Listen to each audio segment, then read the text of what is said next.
Halo, nama aku David. Izinkan aku membagikan secari kisah kelam yang pernah singgah dalam hidupku pada tahun 2019 silam. Sebuah pengalaman yang hingga kini masih sering membuat kuduku berdiri jika mengingatnya.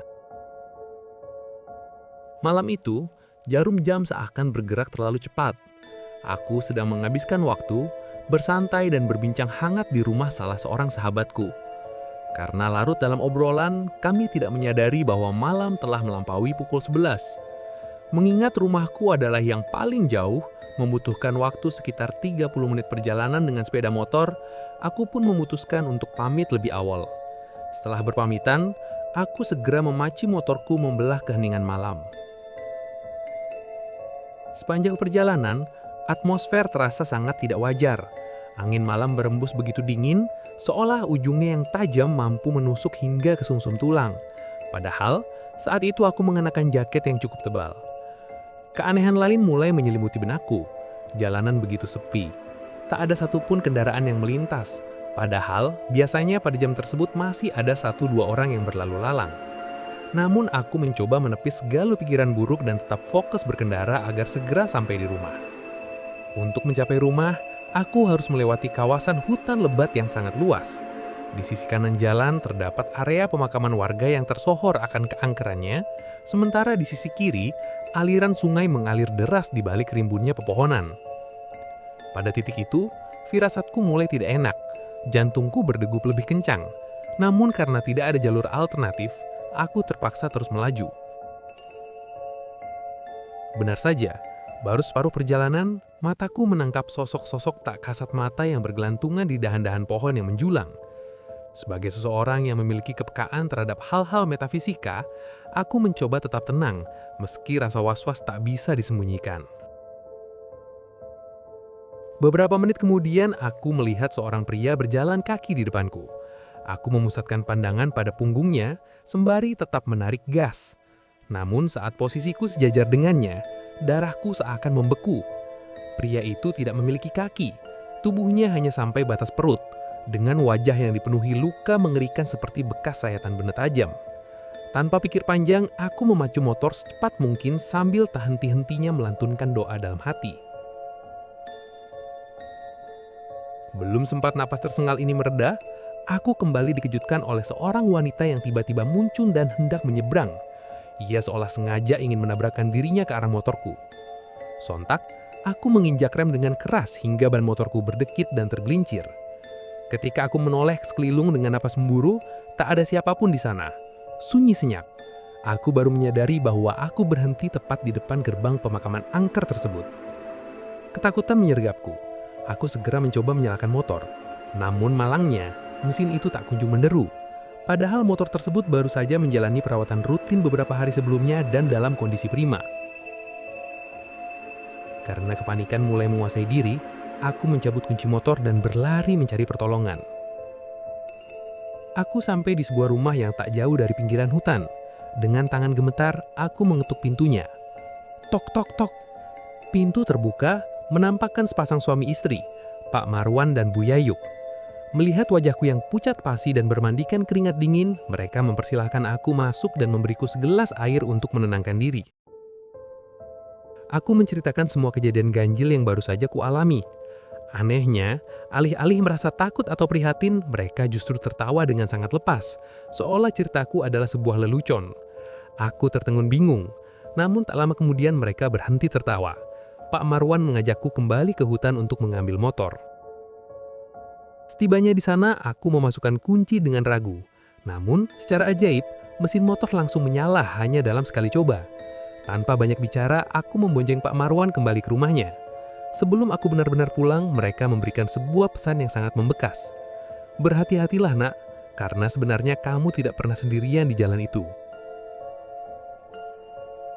Sampainya di rumah, keanehan kembali terjadi. Bajuku basah kuyup, seolah aku baru saja kehujanan, padahal sepanjang jalan tadi langit cerah tanpa setetes pun air jatuh. Karena sudah terlalu lelah secara fisik dan mental, aku memilih untuk segera berganti pakaian dan jatuh tertidur. Keesokan paginya, seluruh tubuhku terasa kaku dan nyeri. Aku membatin. Mungkintah ini efek setelah melihat sosok mengerikan semalam? Sebab seumur hidup aku belum pernah jatuh sakit hanya karena melihat penampakan. Hari itu aku hanya bisa terbaring di tempat tidur. Namun saat terlelap, aku terjebak dalam mimpi yang sangat mencekam. Dalam mimpi itu aku berada di tengah rel kereta api di dalam hutan lebat.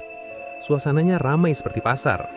Namun orang-orang di sana mengenakan pakaian ala tahun 1930-an. Para pria bersarung dan wanita mengenakan kembang. Aku mencoba menyapa mereka, namun tak ada satupun yang menoleh. Mereka mengabaikanku seolah aku hanyalah udara kosong. Karena kesal, aku berteriak sekuat tenaga. Seketika aktivitas mereka terhenti. Semua mata menoleh ke arahku dengan tatapan kosong yang menusuk. Dalam sekejap, wajah-wajah mereka berubah hancur, membusuk dan beberapa mata mereka terlepas dari kelopaknya. Aku berlari ketakutan, namun mereka mengejarku dengan gerakan yang mengerikan. Hingga akhirnya aku tiba di tepi tebing yang di bawahnya terdapat sungai besar. Tanpa pilihan lain, aku melompat. Aku terbangun dengan teriakan histeris yang membuat seisi rumah panik. Ibuku mencoba menenangkanku. Setelah mimpi itu, aku menderita demam tinggi selama 2 hari sebelum akhirnya membaik pada hari ketiga. Beberapa hari kemudian, sebuah peristiwa lain terjadi. Malam itu, aku berkumpul di teras rumah temanku, Kemal. Itulah awal dari petaka yang tak terduga. Saat itu, aku izin ke toilet. Selesai urusan, aku duduk sejenak di kursi dekat sana, sembari menghisap rokok. Tak lama temanku Rohni keluar dari toilet dan bertanya dengan heran, sejak kapan aku di sana? Ia mengklaim baru saja melihatku berada di bilik sebelah saat ia di toilet. Merasa tak ada yang tidak beres, kami kembali ke teras. Teman-teman yang lain pun terkejut melihat kami muncul dari arah belakang, karena mereka merasa baru saja melihat kami berada di halaman depan. Diam semua, perintahku saat merasakan suasana menjadi tidak enak. Dalam keheningan itu, sebuah suara lirih nan halus berbisik di telingaku. "Jangan berisik ya, sudah malam." Wajahku mengucat. Aku segera menyuruh teman-teman untuk tidak gaduh karena ada tamu lain yang bersama kami. Roni yang ketakutan langsung pamit pulang disusul oleh yang lainnya. Namun baru sebentar di rumah, ponselku bergetar. Telepon dari Kemal. Suara Kemal terdengar parau dan penuh ketakutan. "Fit, tolong aku. Motorku mogok di tengah hutan." Ternyata, ia mengalami musibah setelah mengantar teman kami, Edo. Di tengah pembicaraan, aku mendengar Kemal mengerang keras. Suaranya berubah menjadi sangat berat layaknya geraman harimau. Aku segera menghubungi teman-teman lain untuk menuju lokasi. Di pinggir hutan kami menemukan motor Kemal terparkir, namun ia tak ada di sana. Kami menemukan ponselnya terletak di semak-semak. Teringat pada Pak Marwan, aku mengajak teman-teman ke rumah Pak Sutri tersebut. Pak Marwan dan Bu Yayuk langsung tanggap dan tampak sangat cemas. Pak Marwan membawa sajadah, tasbih dan sorban. Lalu kami menuju lokasi hilangnya Kemal. Kami menyusuri hutan, memanggil-manggil nama Kemal, namun yang kami lihat hanyalah sosok-sosok hitam yang mengawasi dari atas pohon. Hingga akhirnya kami sampai di area yang membuatku deja vu, sebuah rel kereta api dan rumpun bambu yang persis seperti di mimpiku. Pak Marwan memintaku untuk melihat ke dalam rumpun bambu yang lebat.